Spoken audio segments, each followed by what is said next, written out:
Peace, family. Good morning. We're on chapter 7 of Fostering False Identity, but welcome to African Esquire TV and We Charge Colonialism. We're going to be continuing in on a dissection of the child welfare system in the United States of America. And this video in particular, we're going to give a lot of focus on that system. So we're going to be going through the history. Why is it that Africans are overrepresented in the child welfare system? So before we get started with that, I do just want to say a few announcements. One announcement is that tomorrow at 12 p.m. To Eastern Time on Black Power Media. If you have not heard, we've been announcing that a coalition of Pan-Africanist organizations, Africa Unity Movement for Decolonization, will be releasing a declaration against the colonial powers. And it's pretty significant that'll be tomorrow because tomorrow is also the 70th anniversary of We Charge Genocide. And we know We Charge Genocide was a monumental moment, particularly for changing and shifting the attitudes of many Africans in the United States away from domestic policies and domestic courts towards international law or fighting for human rights instead of civil rights. So in the tradition of those who have laid that foundation for us, we want to out the colonial system and do it collectively. So that will be tomorrow on Black Power Media at 12 p.m. In addition, you're going to start seeing transitions as far as this channel. Soon will be changed with the new year from African Esquire TV to We Charge Colonialism TV. Essentially the same things will be happening, except for we'll be bringing Frank on regularly. He'll be having a weekly show where he'll be talking about his revolutionary repatriation program, or our revolutionary repatriation program, and he'll be having a weekly show on that. In addition, we also have our podcast and book club, obviously on Saturdays. That will remain the same, and I will still have African Esquire TV, but it will be more so a segment instead of being the entire channel. So just watch out for those changes and don't be caught off guard if you see a video posted from me on We Charge Colonialism TV and you're wondering why is it a different name. So that is just a heads up to everyone. Hello, everyone. Going to say good morning. I'm just going to do my usual post for everyone to join in, and then we're going to get right started. I would be curious to know in the chat, as I said before, let's make sure that we share. Whenever we have a question, we actually use a question mark because that helps me to know that you're asking a question. But I would be curious to know as I go through this, what are your experiences in the child welfare system in the United States as parents, as African parents? I by no way think that I am one of the only people who have had family inside of the child welfare system. I know I'm not one of the only people who have directly seen the ills of the child welfare system. And so as I'm going through the laws, the systemic laws that have gone into creating this system, I'd be very curious to hear and see your feedback about your experiences as African parents. To be completely honest, when I wrote this book, the book Fostering False Identity, the child welfare system's design of social control for the Black family, I didn't write the book thinking that it was necessarily going to affect the people who are in control of the system, but more so because I feel like African parents, we have to have some backing as far as, like, we all know the system's racist, but we have to have a backing to be able to go to the system and say, no, we understand the history, we understand what you were doing when you created these laws, and therefore we're demanding a change. Otherwise, it's like we're fighting against all these white liberals who are pretending that they have this child welfare system to help us and because they care about our children. And I felt like we needed to have a direct argument that no, this system from its inception was created to do exactly what it's doing. That is to control African families, control Native American families, control any family that the system deems a threat to it. So because of that, we have to demand autonomy. And that's what we're going to get into next week. Next week will be our last day covering this because essentially that will be the last chapter. And so next week, we'll be talking about what are the solutions to this system and not so much focusing on the problems, but focusing on what sovereignty, autonomy, what does that mean whenever you're living inside of a white supremacist system. So with that, we're about to get started. And okay, so checking out the comments, seeing if everyone's doing well. Good morning, everyone. So we're about to get into this. We're going to start out by talking about more so the foundations of the system before we get right into the system. I want everyone to ask themselves a question, and then I'm going to drink some tea to get my voice ready. The question is, as I explained, prior to really the 1940s, 1930s area, prior to that time, the majority of African children were not in the child welfare system. In fact, almost no African children were in the child welfare system. As I said before, this system was literally created originally for the white children who were basically deemed other, and they wanted to bring them into whiteness. Because of that, anytime that a child was neglected, quote unquote, and neglect essentially means a child that's not being cared for.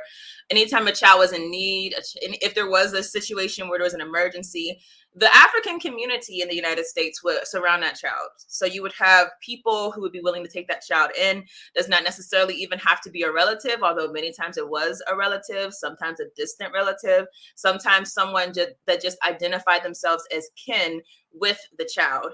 They would take that child and they would basically do what the system says it's doing. They would protect that child and help that child be nurtured until that child was able to do so themselves.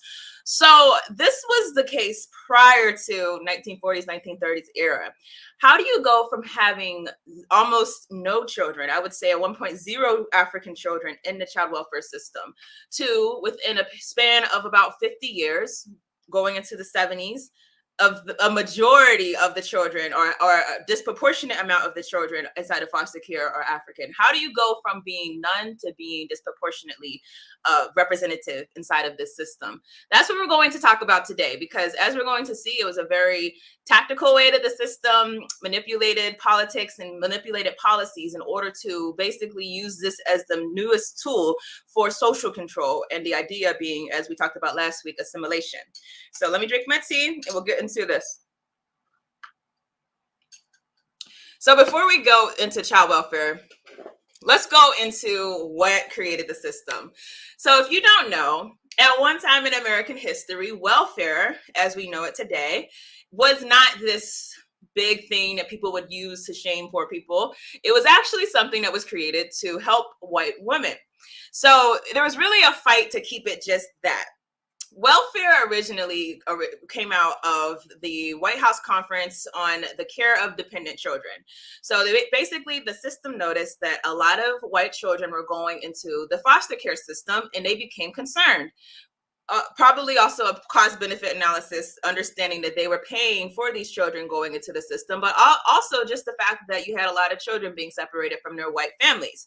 What a system thought to itself, well, maybe if we do something to basically help these white families, the children could stay with their families. And so they created what they called mother's pensions. So what we call welfare today originally was called mother's pensions. And that was essentially what was done across states. Out of the 50 states of the United States, 46 states had mother's pensions. These were basically the state would pay a mom to stay home and take care of their child. They gave them cash payments, and this was done only to certain parents, not to all parents. And so they had these things called suitable home provisions. Many of us have probably heard of this. We've probably heard particularly of our families who were experiencing this back in the 80s and in the 70s and maybe even the 90s, something called man in a house laws. That was out of the suitable homes provisions. So they weren't going to just give any white woman a mother's pension. They were only going to give the ones that were deserving. They tried to more so give mother's pensions to women who were widows. So your husband just died. It's not because of you being poor or you being defunct. It's just because you needed money, so let's give you some money to take care of your children at home. But they really did not try to give it to single mothers, and they especially, regardless of what the circumstances were, tried their best to not give it to African mothers, because there were a lot of reasons that go into that.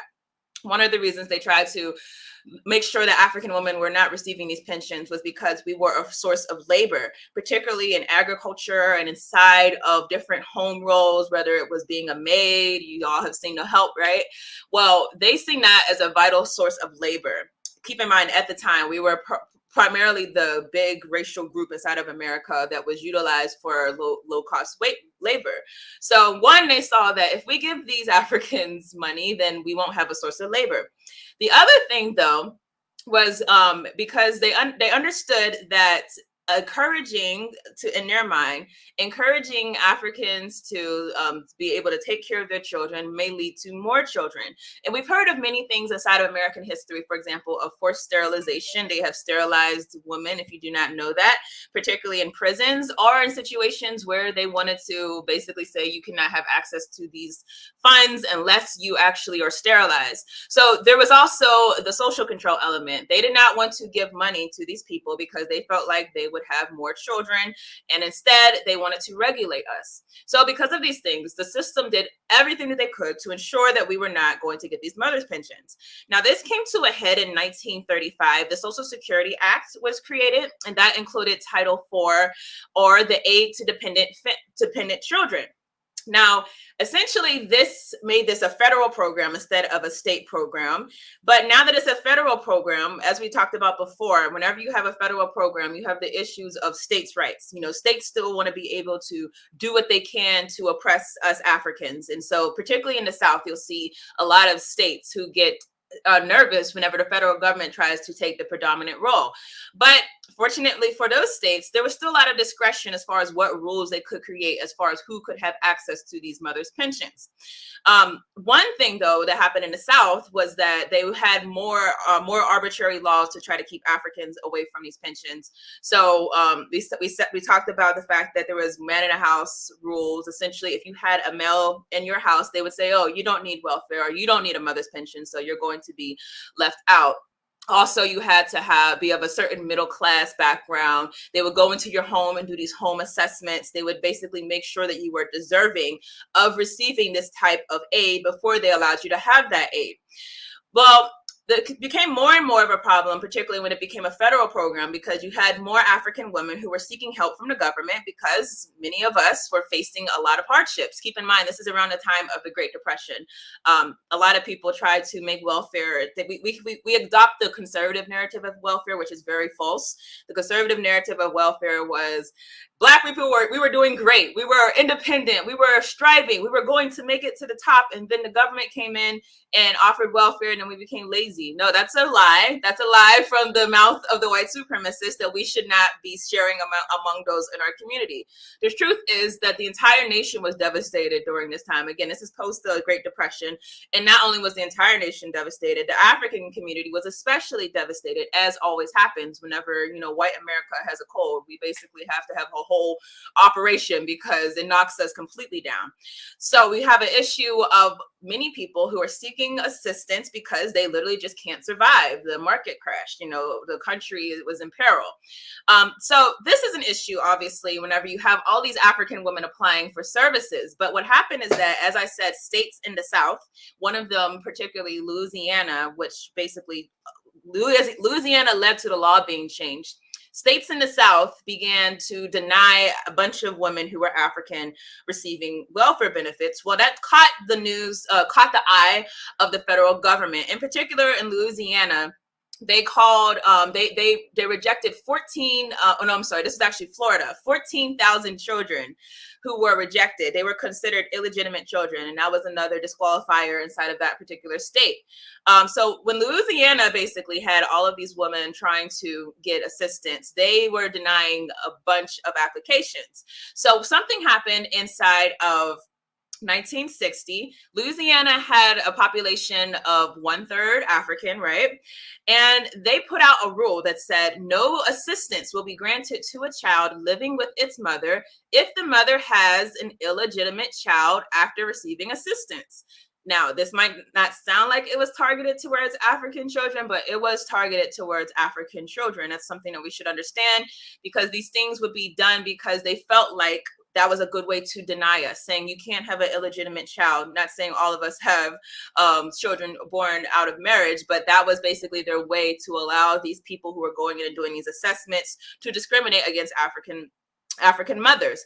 And this led to just, like I said, a sharp decrease in Africans who were eligible for welfare inside of Louisiana.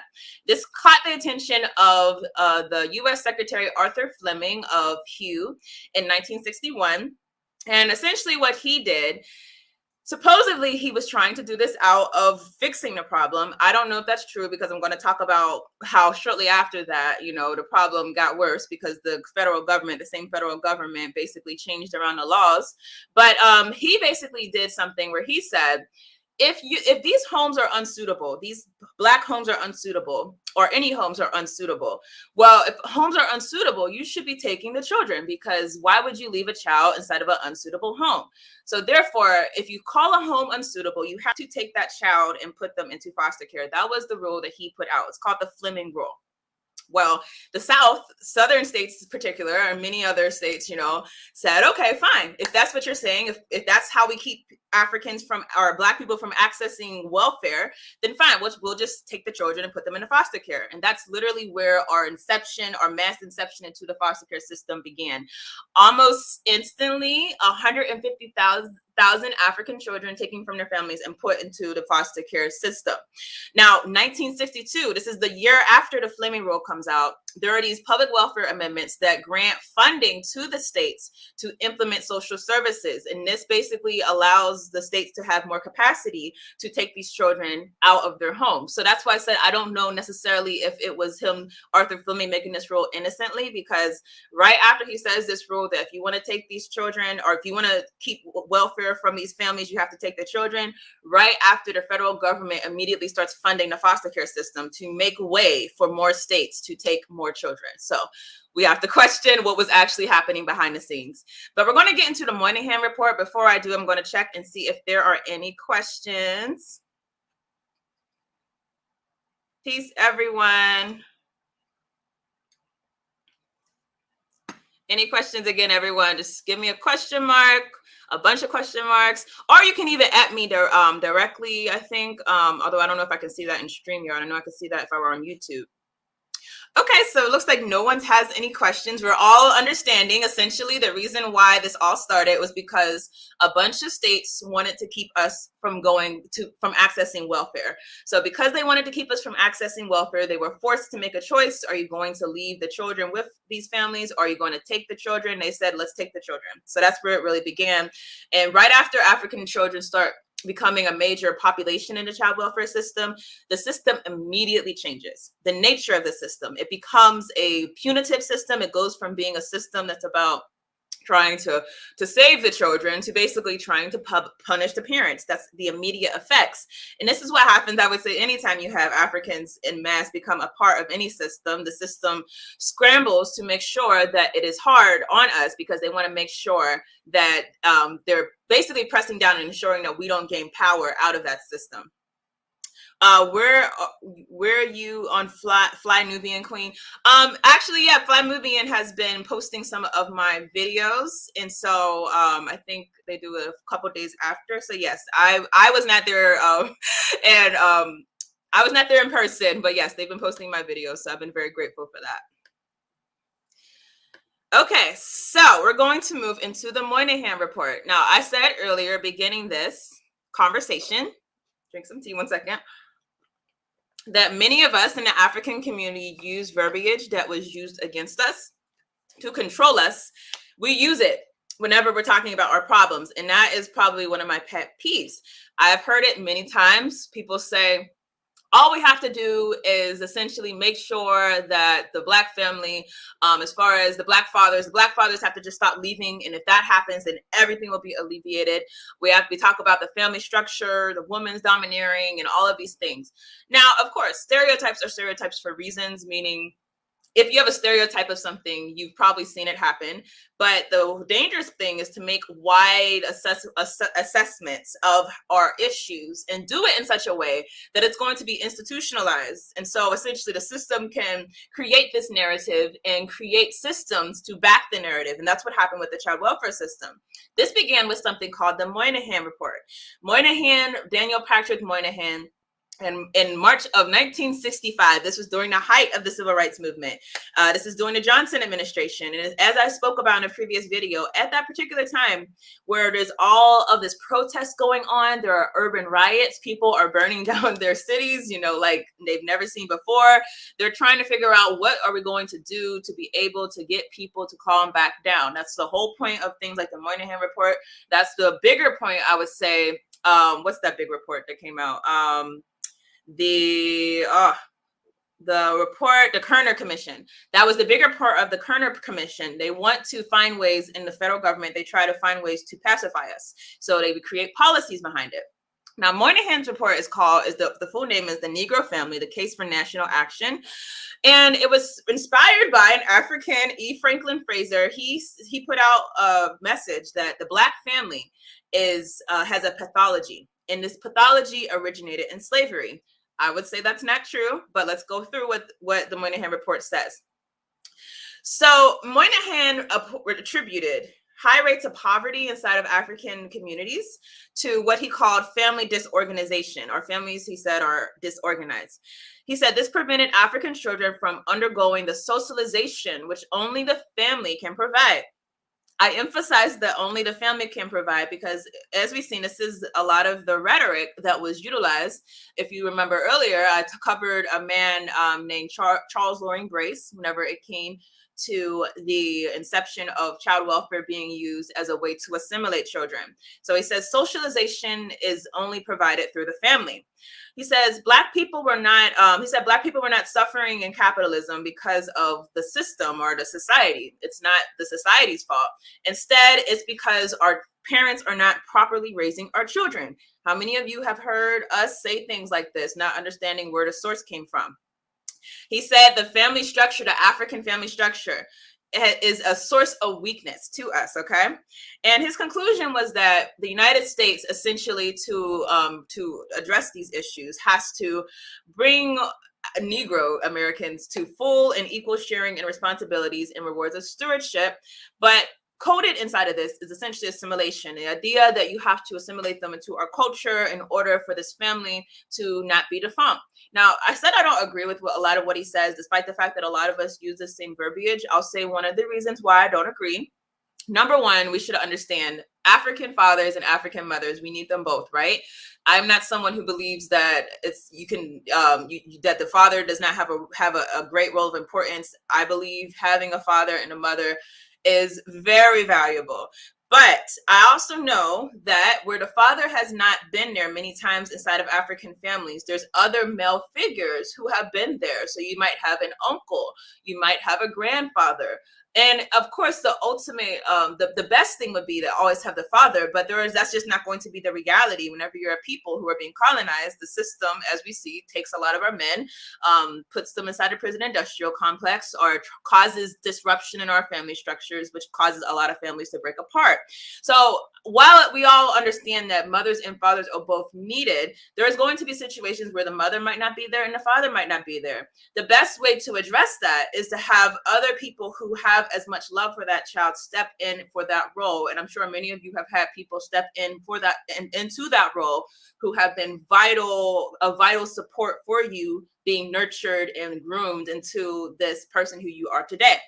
Unfortunately, in European society, they don't recognize that substitution parents, or they don't recognize kinship, extended family networks as being as efficient as the nuclear family. We spoke about this. The nuclear family, that is a European ideal. The idea that it's just mom, dad, children.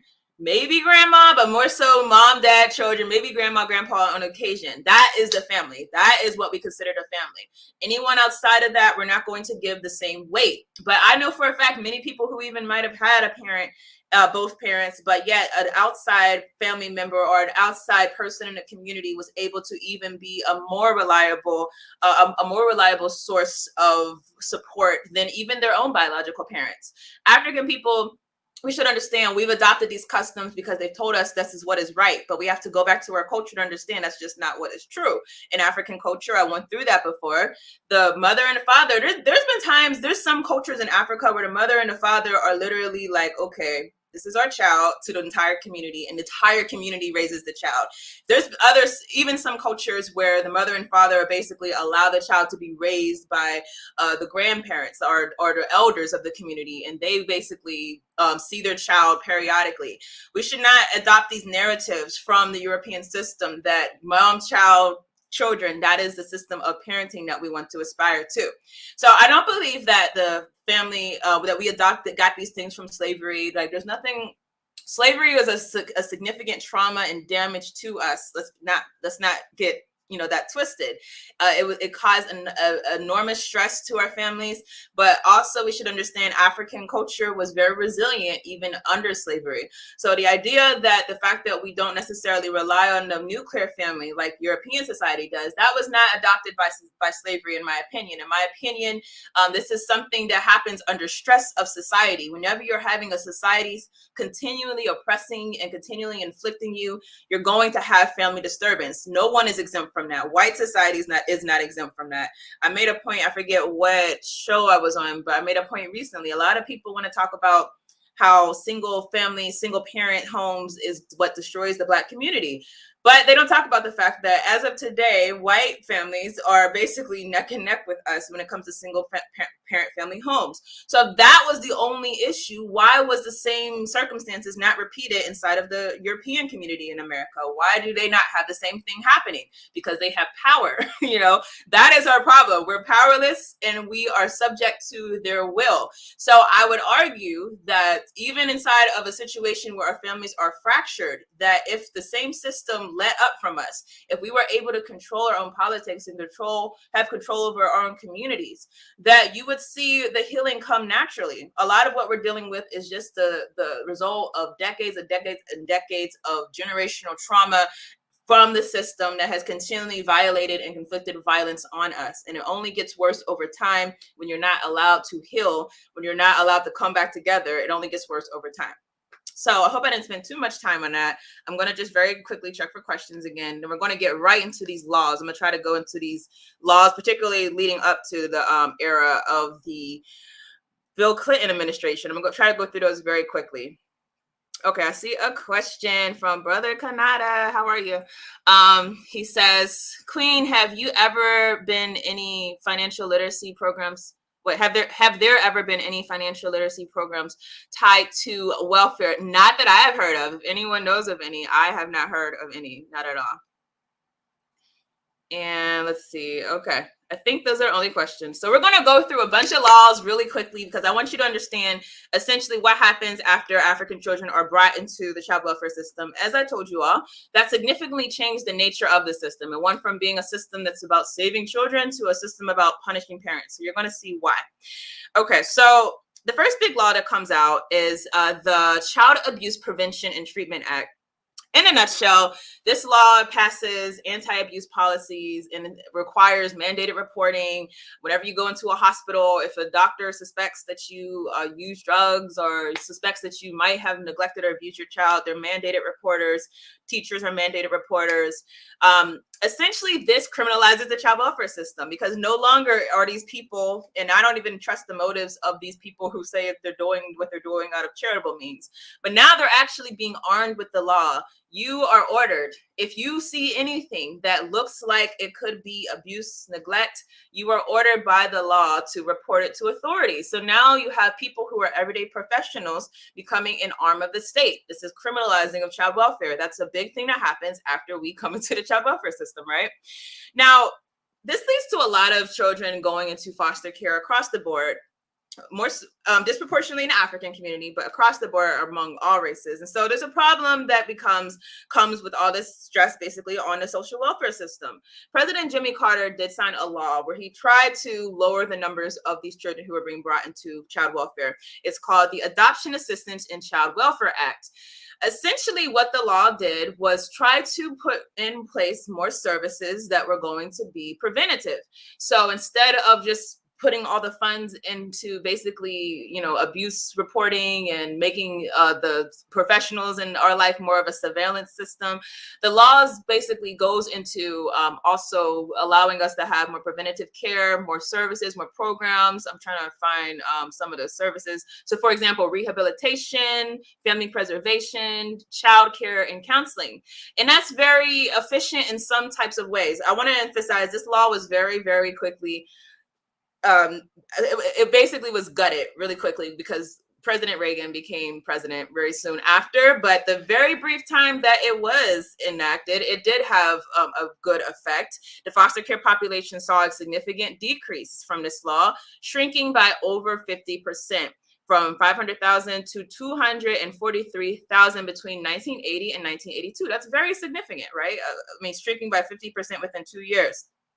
I actually just remembered one thing that is important to remember about the previous law, the Child Abuse Prevention and Treatment Act, the one that essentially was the first one that was enacted after Africans come into the system, is that social workers also become basically an arm of the state, where they are now going to go in and investigate you, and they're going to go to the court and they're going to report on their investigation. So you can see more about this criminalization of child welfare services. So, as I said, President Reagan comes in right after the AACWA was enacted. And essentially what he does is completely guts the law. Now, it's important to understand, before the law was enacted, that was also before a lot of catastrophic things that happened in our community. The HIV/AIDS epidemic, the crack epidemic, which caused obviously a lot of people to become homeless, a lot of people to basically struggle with drug abuse, which brought more violence into our communities. That had not happened yet. So the shrink in foster care did not account for that. But even with the small progress that President Reagan seen, he vowed that these programs would be gutted, and he basically slashed federal funds. So not long after being sworn in, he froze all recent regulations in an effort to reduce bureaucracy and shrink government, he said. Although he actually tried to repeal the law that Jimmy Carter put out, he was not able to, but he was, as I said, able to significantly decrease the funding. And he did so by eliminating performance-based funding. So before, states that were offering family prevention and rehabilitative service, if they were performing at a certain level, they would receive more funds. Instead of doing that, he instituted block grants where the funding was capped. You're only going to get this amount of money regardless of anything. Of course, this basically is unfortunate if you're trying to treat people and trying to help them so that you don't have to take their children, because the funding is capped. Reagan also lessened federal oversight, which allowed many states, and as I said, whenever you talk about states' rights, that leads to states where they're more aggressive against the Black family. That allows many states to focus on family intervention instead of prevention, meaning focus on having the state come in and take the children versus allowing the children to stay while you treat the parents. That became a big focus. Now, simultaneous to that, we have a lot of the rhetoric around the Black family coming out. Obviously, we've heard of things like welfare queens. We were basically utilized as a means to justify the United States shrinking the government. So they had to find some type of scapegoat. We were the scapegoat. It was like, we have to shrink government because we have all these people who are lazy, that are living off of welfare. We have these welfare queens. We have these pimps. We have all these people, women having a bunch of kids just so that they can have the money to continue. We have to do something. That was used basically as a tool to justify the government doing these things, as they were shrinking the funds available for prevention and putting focus instead on the interference and intervention to the African family. The effects were very, very felt inside of the African community. So by 1986, while we were only 15% of the population, we at that point made up 35% of the foster care population. And it's only going to go up in the 90s. But before we go to the 90s, I'm going to check and see if there's any questions. Whew, okay. Can we get a reference list of books at some point? If you mean books like things I'm citing, so again, this is the book Fostering False Identity. I cite everything in the back. But I'll give you just off the top of my head. Let me post the link to the book. Actually, I'll give you some books on the top of my head if you want to do some further reading. Books that I used when I was reading this. One is Children of the Storm. Another one, Dorothy Roberts. She wrote a book on child welfare. There's a book called Nobody's Children, which is written by a white woman who basically argues that transracial adoptions are great for us. She wrote a book called Nobody's Children, which I had to read for research purposes. The response book to that was there's a book called Somebody's Children. So that's another book. There's a lot of, books that talk about the foster care. I didn't read a lot that went into the history like I did as far as like Native American and the child saving movement, but a lot of them cover different aspects of the things I talk about. And obviously a Pan-Africanist person, so African woman. So I had a more so focus on the cultural aspects than a lot of the books that I read, but there is a pretty good amount of books. Just pulling up the link for everyone. If I can find it.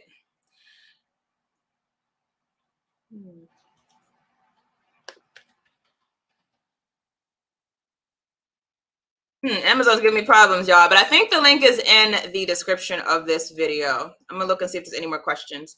Does the nuclear family has created the need for interracial relationships in the community? Let me think about that. Does the nuclear family create the need for interracial relationships in the community?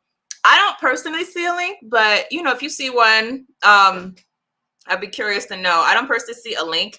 To me, what the nuclear family more so does is negates African practices, African family practices, and say that we have to have this formation. De facto, white people figure everything out, right? White people have the best when it comes to everything. So because of that, if they say this is the standard of what family is, then we're going to go to what they say and not go to what we see as being African culture. So that's what I would say is the focus, and it's another tool for the state to dominate and control our communities. I was able to find a link, so I just posted it in the chat as well. Okay, so don't think there's any more questions. Oh wait, one more or two more. Let me make this bigger for myself. Don't you think the agenda of pushing nuclear was more beneficial to Europeans due to the fact they have to build generational wealth? I think it was definitely more beneficial to the capitalist system, the individualized system. The idea that we're going to go in and occupy and control, and we're going to basically focus on ourselves and not our community. And these are ideals that are upheld in capitalism. If you're someone that's community minded, you're going to have a very hard time being the best capitalist you can be. So I do think the nuclear family definitely goes towards that. Because we should understand our African families, the reason why we rely on the communal family is because we don't have the same individualistic mindset that, oh, I have to get this on my own. It's more so if my community, my tribe, my nation is doing well, then that means I'm doing well. So I think it plays right into the hands of the capitalist system. What do you think is the most prosperous decade in the 20th century for Black people? I would not be the expert on that. I'm sure there's some other people who write a lot on these types of things. I know Dr. Ball writes about the idea of having the black dollar, stuff like that. So that's not something I would say is my expertise necessarily. All right, so we're going to wrap it up by talking about the 90s. This is something that we should emphasize because a lot of us are well aware of the fact that during the 90s, Bill Clinton had passed a lot of laws that targeted African people.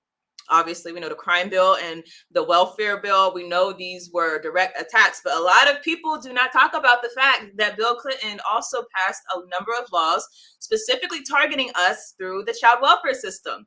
And this is something significantly looked over, I feel.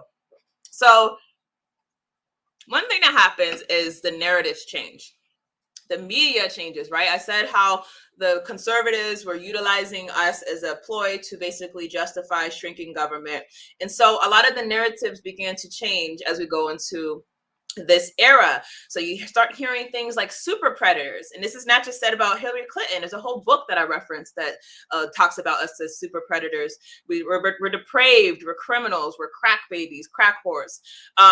Obviously, many of you, let me share my screen real quick. I'm sure many of you are aware of this particular film. So many of you, I'm sure, have seen Losing Isaiah. Let's just look closely at, if I can make this big, let's look closely at what this movie poster says.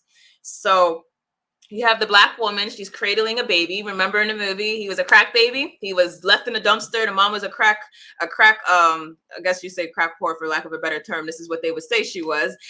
She left the children there and basically went off. And I believe she's a prostitute, so she went off and left the baby in the trash. The baby was crying, and then he goes to the hospital, and this white woman sees him. She said, "Oh my gosh, I want to take care of you," and she takes him home, and she loves him and gives him everything he ever wanted. But unfortunately, his mom comes back into the picture clean, ready to take him, but he doesn't want his mom anymore, right? Understand it says right here, who decides what makes a mother? Implicating that she could be a better mother to her son than she can.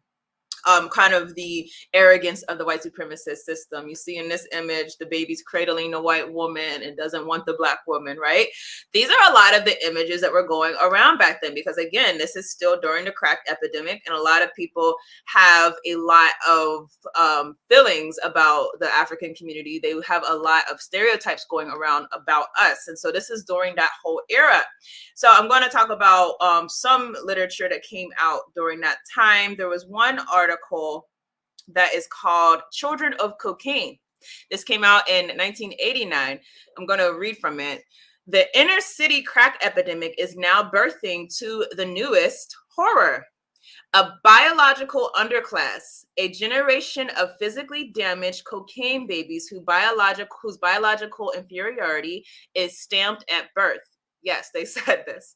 These are exaggerated claims that were said about what some people call crack babies, right?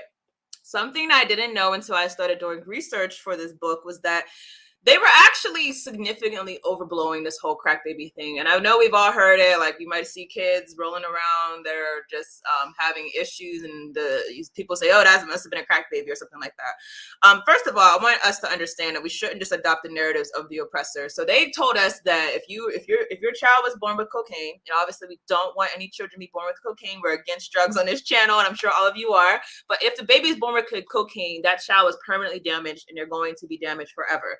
This is what they told us, right? It was not true. Actually, the truth is that whenever you're exposed to cocaine in utero, yes, you will have delays when you're first born, usually. You usually have issues of child development. You'll have issues as far as trying to, basically adapt right from the womb, right? But it's actually been found that those issues, for the most part, actually level out as the child gets older. Specifically, the issues that you have from being exposed to cocaine in utero are similar to issues that you would experience being inside of a poor household. Meaning, let's say I'm a drug addicted mother. I give birth to a child while I was using crack, right? I have my child. You are a mother who was not doing drugs, but you live in a poor household where you have environmental pollutants. Maybe it's outside pollutants that are going in. Maybe you're eating bad foods. You're eating McDonald's. Maybe you're using products that are cheap, cleaning products that are cheap and that create chemicals that go throughout your house. The same issues that my child would have from being inside of my stomach and while I was doing crack versus your child, while they come out and they're exposed to all of these environmental pollutants, they would actually be about the same. This is what studies have shown. Actually, and another thing that I didn't know is that those effects that are experienced by children who are born from mothers who are using crack are actually less than what you would experience if that child was born while the mother was using tobacco or alcohol. And we know the funny thing about that, obviously, is that a lot of people smoke while they're pregnant or drink water. It's not funny, but a lot of people smoke or drink while they're pregnant. And this goes across races, but they would never create this wide net as far as how white mothers and their children are going to be born. Just to quote again from the article, born a biological underclass, a generation of physically damaged babies whose biological inferiority is stamped at birth. They would never say that, despite the fact that it's been found that smoking while you're pregnant and drinking while you're pregnant long-term will have worse effects on your child than a child being born addicted to crack. Now, again, this is not to make light of the issue of children being addicted to crack. Please do not take anything if you are pregnant, if you do not have to, and even have to, question very much, who's telling you have to take certain things, please do not, because obviously your child is in the most delicate state when they were in your stomach. But we should not continue these narratives that the conservative media uses to allow for them to cast our women as being horrible, cast our children as being inferior. You understand, this goes back to the social anxiety that I was talking about. And think about it, if you're a white person, you're reading through the newspaper and you're hearing about this biological underclass of super predators that are coming out of the ghettos, you have anxiety. This is what it creates inside of the United States, a lot of social anxiety. And of course, as I spoke about previously, when you have this social anxiety, what happens is the state comes in to try to regulate those issues. And they did this with the African family. So let's talk about some of the things that were done. Now, this was a prequel to the laws that, coming into play. In 1994, Newt Gingrich, who was the Speaker of the House, the Republican Speaker of the House, he spoke about foster care as a way to address welfare reform. They were talking about the fact that they wanted to make cuts to welfare. And of course, the question comes, well, what are you going to do when you make cuts to welfare? And remember, welfare was originally mother's pensions. It was originally for white women. And it was a way to keep them home. Well, obviously, if you're cutting welfare, a lot of people who were able to take care of their children using that welfare, the question comes, what are going to happen to the children? Because they no longer have that financial way of being able to pay for childcare or pay for groceries or pay for these types of things.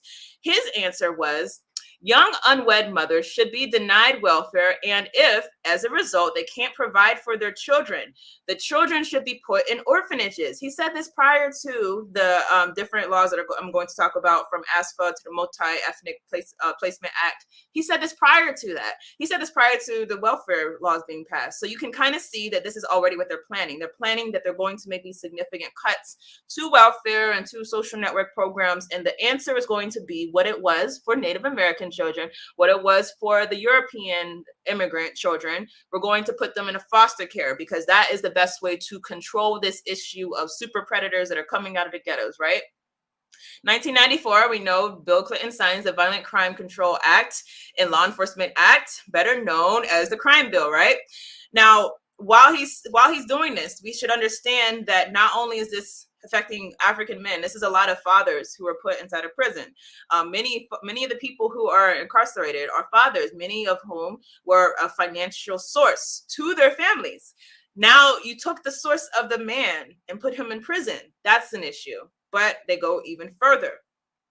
In 1996, Bill Clinton signed the Personal Responsibility and Work Opportunity Reconciliation Act that drastically changed welfare, replacing it with TANF, Temporary Assistance for Needy Families. So we said that the source of income from the man is taken out, and now the state, which has been obligated prior to this to provide some assistance to poor families, now they're not there. African women left inside of a really isolated situation. What are they going to do now? Well, they're going to have to find ways to deal with this new problem of children. 1 second, please. All right, so let's go into some of the laws that came out. And I also want to set the stage. 46% of children in foster care were African at this point inside of the 90s. So it goes up from 35 to 46%. That's a huge amount. Again, we're about 15, maybe like under 15, between around that percent of the population. We don't really ever know our population because who knows? Because of the Census Bureau, I don't trust their estimates, but about 15% of the population. 46% of us are in the foster care system. That's very, very drastically overrepresented, right? And we're going to see that the response from the government was, hey, we're going to have to use interracial, transracial adoptions. So the first law that comes out is the Multi-Ethnic Placement Act that was in 1994. This law barred caseworkers from considering race as the sole basis for denying a potential foster parent for as an adoptive parent for a child. So if you recall, last week I talked about transracial adoption.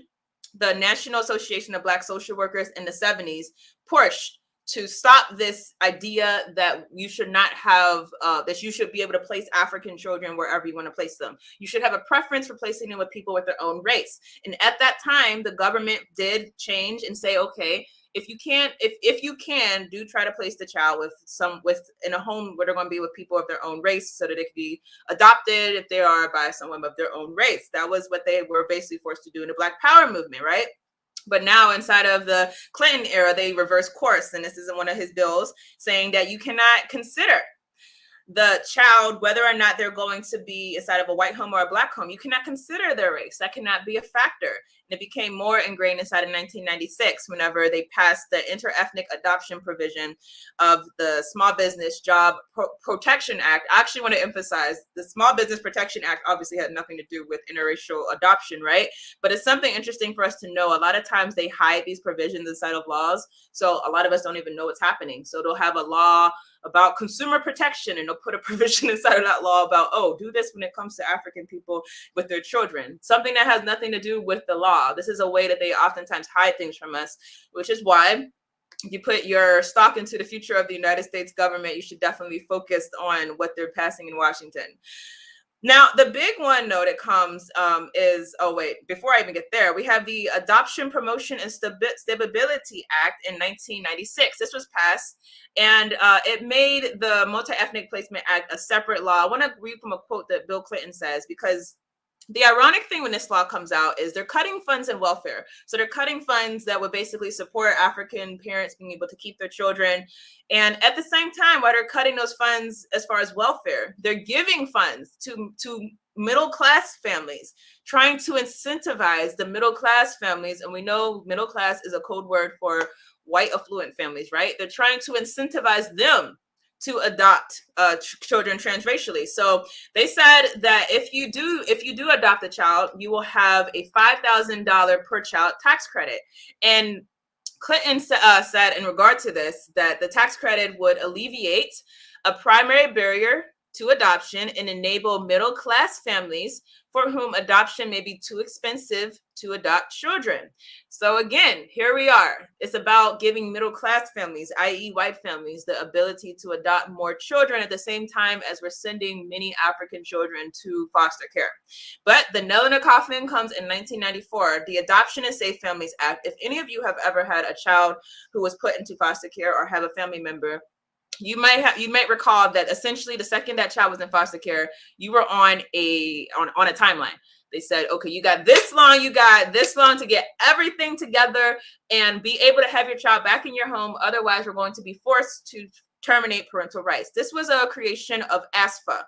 Now, this really changed it to being obviously more punitive because now they're actually putting a timetable. You have 1 year to get your act together. You have 15 out of 22 consecutive months, which comes down to about a little over a year. You have a little over a year to get your entire act together as a parent, to be made right, to be a good parent, despite the fact that you might have trauma, intergenerational trauma, drug use, different things that take longer than a year, all common sense would say, but you're going to have to be right by a year, despite the fact that you could be homeless just because you don't have any job. Like, you're trying to have a job, you're trying to get a way to take care of your kids, you're fighting for a way to be able to protect your family, but you're on that time clock. The timer is out. You have 1 year or the state is going to be forced to file for termination of parental rights. So another thing that we should be aware when it comes to ASFA is that despite the law being called Adoption and Safe Families Act, we really don't know if the families, I would say they're not safer, just because what I know about how people will position themselves to quote unquote save children, but really they have no regard for those children. But in the end, we don't really know what happened to those children. That's the other thing. Essentially, once you're adopted, the state wipes their hands clean. They say, job well done. We did it. We got that child adopted, right? I spoke last week about what happened with Devontae Hart and his 5 siblings, Good job. We have a white couple, children with the white couple, wipe our hands clean. Good job. We did it, right? No one's going to go back and check in on those children. Those children were being significantly abused. Those children were being starved many times. And eventually the adopted parents killed those children. No one was checking in on them. Even whenever there were abuse allegations, the state gave those parents the benefit of the doubt.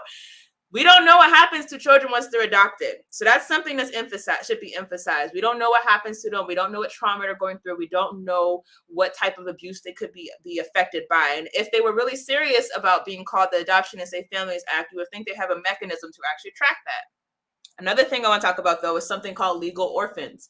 So it is the case that you will have your parental rights terminated, right? You're by the states to the state. you are no longer that child's parent, meaning you don't have any rights if your parental rights are terminated. You don't have a right what that child eats, sleeps, what they wear. You don't have a right to where they go to school. You don't have a right to what types of things they're exposed to. You have no rights over your child if your parental rights are terminated. The problem is, though, if your child does not get adopted right away, and almost no kids get adopted right away, and more so, if your parental rights are terminated and your child does not ever get adopted, which does happen disproportionately to African children because there's a lot of problems, obviously, that we are passing down whenever we're not able to heal ourselves. And sometimes children become quote unquote problem children. What happens many times is that those children become what we call legal orphans. So no one adopted them, and their parents are no longer their parents, according to the state. And the state obviously will to try to keep that child separate from their parents. This happens very, very often.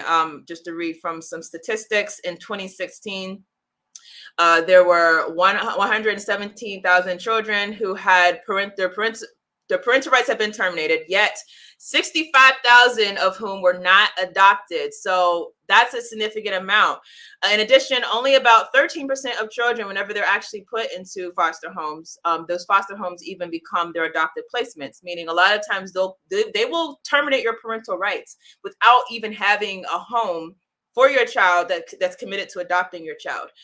So your child becomes a legal orphan, and that child doesn't have anywhere to go. They don't have any family to go to. They don't have anything.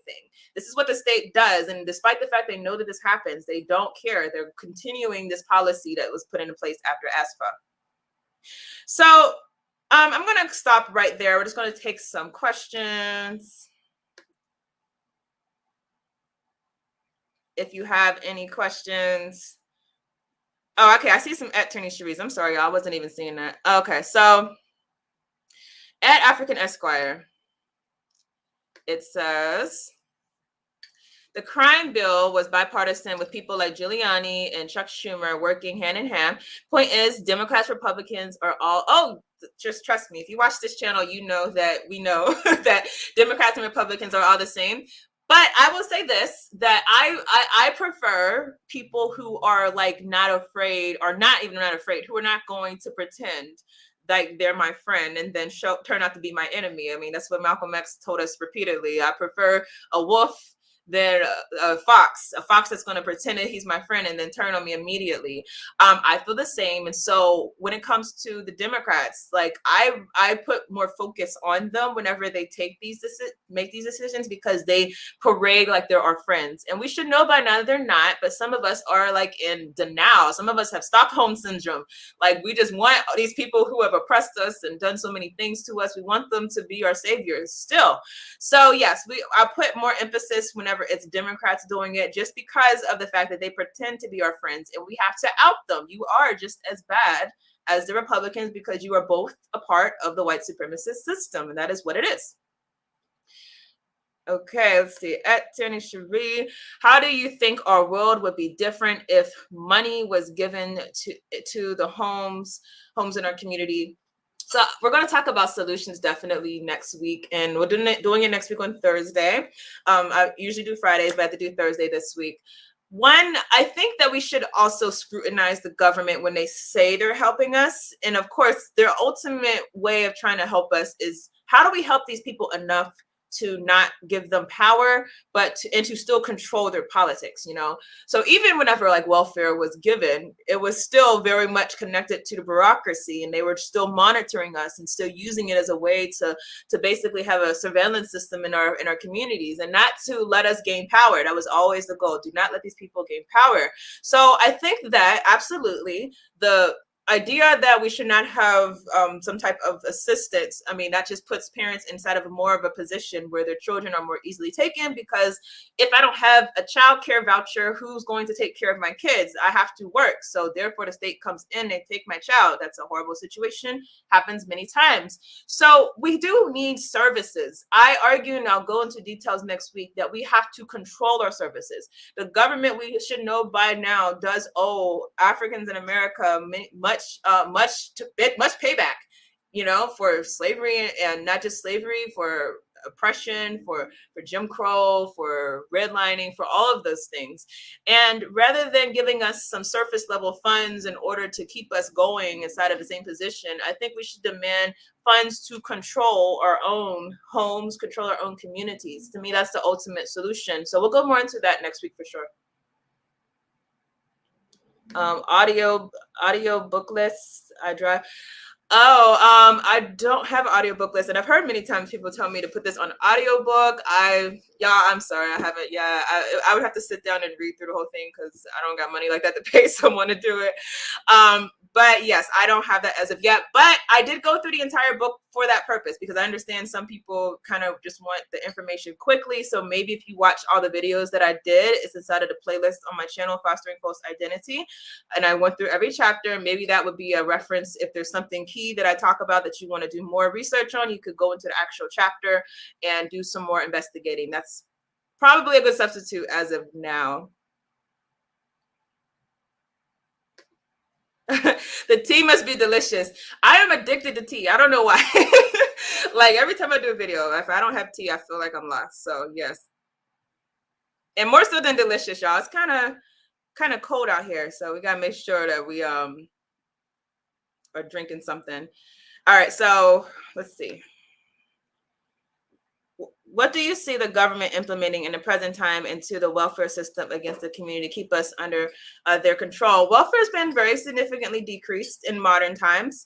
And it's essentially a way, like I said, to give us as little as possible without being outwardly barbaric, because you don't want to see all these people starving. I think it's very significant when we saw white America in trouble during the COVID-19 pandemic that all of a sudden this welfare that was going to be used to not make us dependent, all of a sudden this government opens the floodgates and gives all of these Caucasians and they have to give us money, so they all of a sudden are charitable. They can't just give white people money. All of a sudden when white people are in need, all of a sudden welfare is fine.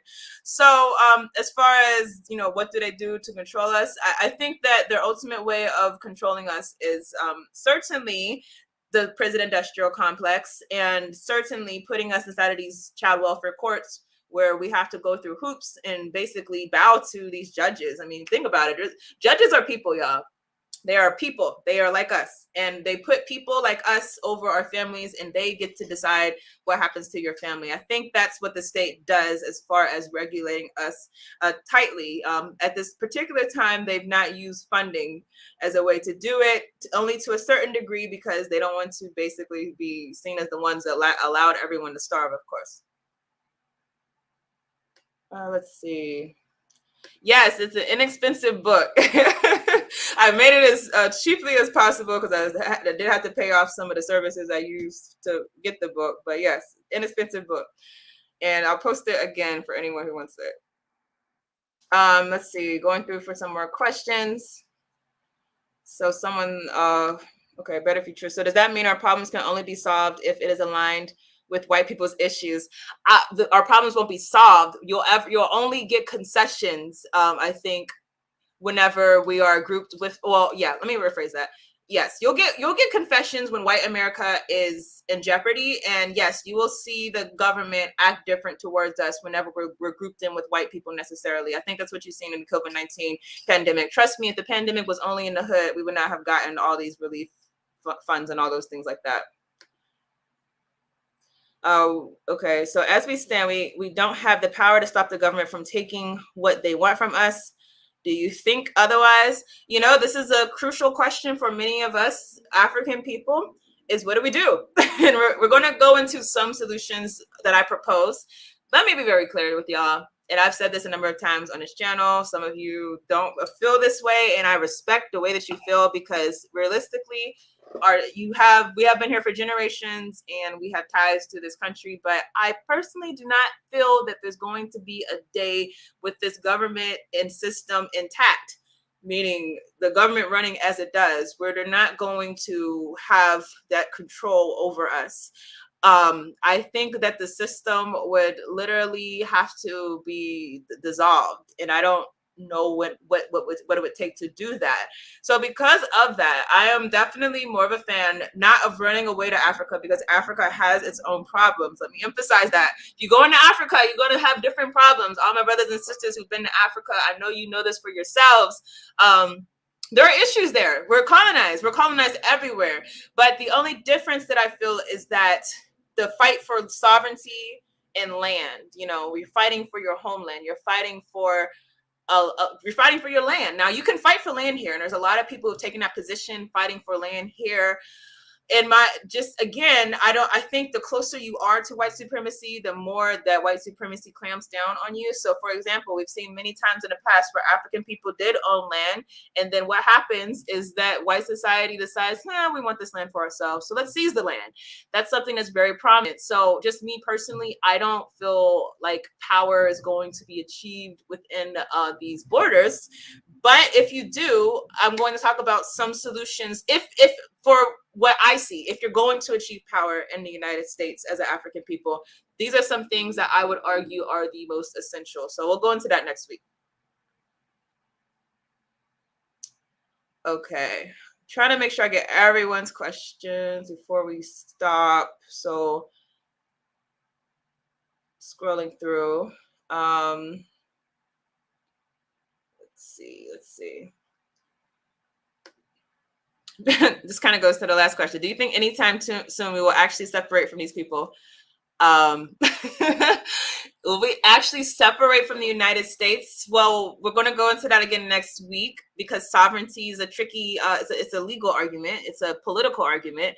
I don't think anytime soon, because I don't see any movement of people in an organized fashion. I see movements or organizations. I see people. I see voices and people who have been trying to wake people up, but I don't see the masses following. And that's the type of thing that you would need popular support from the community. So in all honesty, I don't see that happening. What kind of tea are you drinking? I drink green tea with lemon. And if I'm lucky, I have ginger. I'm going to have ginger in it because I need something for this cold weather. Okay, let's see. Anything else? I think this is the last question I'll cover. It says, the way the collective is moving towards integration, is it wise for the minority to fight a collective of people who don't even want to see a separate community? Yeah, I mean, you basically be fighting for, think about it. If we were like real serious, like, okay, we're going to do this, we're going to separate, blah, blah, blah. We'd be fighting against ourselves. It's probably, I'll say it's probably like 5% of us that really feel that way. Let's be honest, like most of us don't feel that way.